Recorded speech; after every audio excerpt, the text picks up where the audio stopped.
Hey everyone, James Losack here. I'm a lead solution engineer at MuleSoft, and today we're going to take a look at large language model powered error reprocessing inside of a Mule application. And we're specifically going to be seeing how easy it is to incorporate large language models and other AI services in your Mule apps, how we can use the capabilities of Mule's workflows like error handling, data validation, data transformation, as well as the new MuleSoft AI Chain connector suite that are available to all MuleSoft subscribers today. And we're going to do it through the lens of a common scenario where we have an external partner sending us data. Maybe we're a hospitality company receiving data from an online travel agency. A good integration is going to be able to validate that that data that's being sent is in an expected format that we're ready for, and then send it off for processing. Maybe we send it to an Amazon Redshift database. But oftentimes, external partners will actually change the data format on us, send data that we're not expecting. Our integration is going to identify this and then actually provide context to a large language model to actually help resolve this issue automatically and provide guardrails around that large language model to only continue processing if we've validated that its output has been good. And if it still isn't able to be resolved, we can still use a large language model to actually help us create a summary to brief a human that's being brought into the loop via a ticket in Jira. So let's jump into the actual demo and see how it runs. And then after, we'll show some resources to show you exactly how you can get started here. So here we're looking at the current way that our third-party partner sends us events. So maybe this is an online travel agency sending us reservation information for James Cameron here. They're going to be sending this off, and our integration is going to be listening, saying 201, it was successful, great. What happens if this partner decides to change up how their events look like? So in this case, instead of sending one field for guests, they're sending first name and last name for Jim Cameron. What's going to happen? We're going to get a 202 instead of a 201, so accepted, not processed. What does this look like in our database? So we have our integration listening to that database. You can see James Cameron coming through with the sent via postman message. And then we actually see Jim Cameron coming in with the large language model created this. So what's happening behind the scenes? This still got successfully put into our database, obviously with a different message here.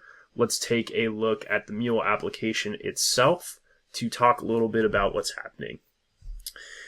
Starting at the top left, we'll receive those messages that we just sent through Postman, and we'll do things that Mule's been good at for a long time, logging, doing validation. So does this event look like what we're expecting it to look like? Then connecting to different applications in our enterprise, like a database, to insert this into said database. Error handling as well. We are able to say, well, if we have database connectivity issues, let's create a Slack message and send it to our database team. But in the case that we receive an event from our partner that does not look like what we're expecting it to look like, we can have a different set of logic that actually saves all of the error message context and information that we can use later on to talk to a large language model to help reprocess this error. We send it off to AnyPointMQ, a message queuing service that Mule provides to implement this kind of reprocessing pattern. So using natural workflow capabilities that Mule has had for a long time, we can create this integration that has some reliability and doesn't just fail when we start to see things that we don't have. Standard stuff, been doing it for a while.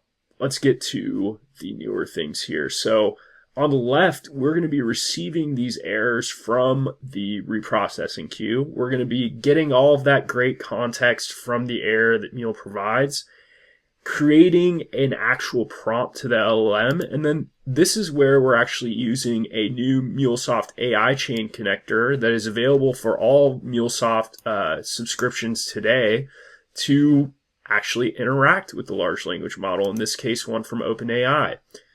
But these connectors can be used to talk to any large language model, whether it's on-premise or a public model like this OpenAI model, things like Azure, OpenAI, Mistral, Anthropic, Ollama. If you've done any development work on AWS Bedrock, we can interact with those agents and models as well. and even any vector database using the MuleChain vectors connector to generate embeddings based on different PDFs or images, and even querying those embeddings on whatever vector store you have, be it Pinecone or Milvus or others. All of these become connectors that you can use in a workflow, just like you can use SAP connectors to Jira, Salesforce, etc. All of this becomes and abstracts away complexities of interacting with a large language model, making it all configuration based.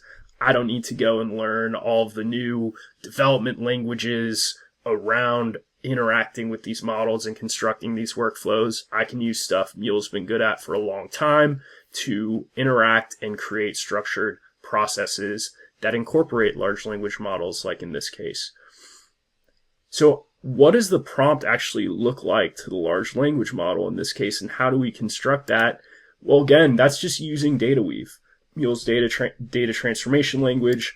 All this stuff in green is just a string that I've written out. I've written this out, no coding required, telling it to evaluate this payload and error exception and try and figure out what went wrong. And you can see we're combining data that we receive from the error and from just the workflow itself to create what you see here in gray. This is an example of what the final prompt might look like. So we're in real time inserting the payload information, right? Inserting all the error exception messaging that we are providing, that Mule provides rich context around, as well as, hey, what do we actually need the message to look like in this schema file? So this is an example of how you can ground prompts in data. We're using error data in this case, but this could be payloads that you get from an SAP call, for instance, of shipments or whatever it is. You can dynamically create a prompt like this to then feed to a large language model to automatically generate an email response, for instance.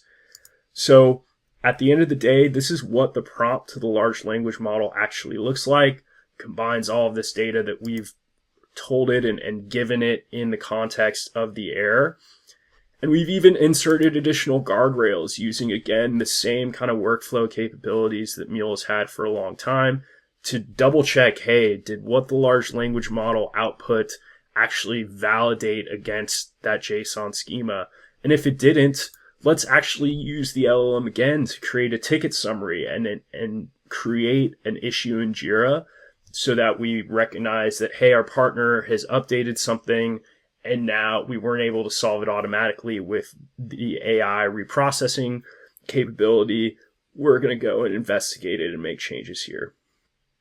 Hopefully this was a little inspirational video on how you can start to incorporate large language models into your workflows using these connectors that are, again, available to all MuleSoft subscribers today. Please, I would encourage you to check out the MuleSoft AI Chain website. I'll have the link to it here. And please don't hesitate to reach out if you have any additional questions. Thank you.